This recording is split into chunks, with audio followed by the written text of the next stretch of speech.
বেশ কয়েকদিন কার্যত শীত ঘুমে থাকার পর ফের নারদে সক্রিয় এনফোর্সমেন্ট ডিরেক্টরেট। পরপর রাজ্যের কয়েকজন মন্ত্রীকে তলব করেছেন কেন্দ্রীয় তদন্তকারীরা। নারদ তদন্তে হাজিরার জন্য ইডির কাছে সেপ্টেম্বর পর্যন্ত সময় চেয়েছিলেন, কিন্তু জ্ঞান সিং সোহন পালের মৃত্যুতে বিধানসভার অধিবেশন না থাকায় বুধবারই ইডি দপ্তরে হাজিরা দিলেন ফিরহাদ হাকিম। প্রায় 5 ঘন্টা ইডি দপ্তরে ছিলেন পুর ও নগর উন্নয়ন মন্ত্রী। তাঁর কাছে নারদ তদন্তে একাধিক তথ্য জানতে চান ইডি কর্তারা।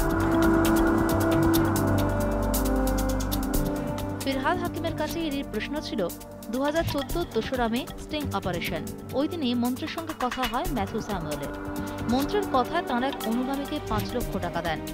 ইডি ও সিবিআইয়ের কাছে এই দাবি করেন ম্যাথু। নারদ ফুটেজেও সেই ছবি রয়েছে। কেন টাকা নিয়েছিলেন তা জানতে চাওয়া হয়। কিভাবে ম্যাথুর সঙ্গে পরিচয় তাও জানতে চাওয়া হয়। কোনো মধ্যস্থতাকারী ছিল? ম্যাথুর সঙ্গে ফোনে কথা হয়েছিল? কথা হলে কি কথা হয় তাও জানতে চাওয়া হয়। প্রায় 5 ঘন্টার জেরা শেষে ইডি দপ্তর থেকে বেরোনোর সময় চক্রান্তের অভিযোগ করেছেন ফিরহাদ হাকিম।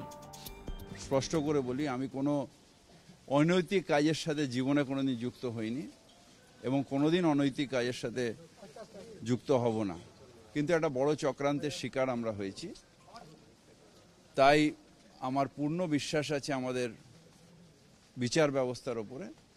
তাই এটা আমার কাছে কর্তব্য বলে মনে হয়েছে যে যারা ইনভেস্টিং এর এজেন্সি তাদের সহযোগিতা করা। নারদ তদন্তের মামলা হাইকোর্টে বিচারাধীন। তদন্তের নথি তলব করেছেন বিচারপতি জয়মাল্য বাগচি। এই অবস্থায় নারদে হিসেব বহির্ভূত সম্পত্তি মামলায় রাজ্যের একাধিক মন্ত্রীকে তলব করেছে এনফোর্সমেন্ট ডিরেক্টরেট। ফিরহাদ হাকিমের পর বৃহস্পতিবার ইডি দপ্তরে হাজিরা দিতে পারেন শোভন চট্টোপাধ্যায়। আর শুক্রবার হাজিরার সম্ভাবনা পঞ্চায়েত মন্ত্রী সুব্রত মুখোপাধ্যায়ের।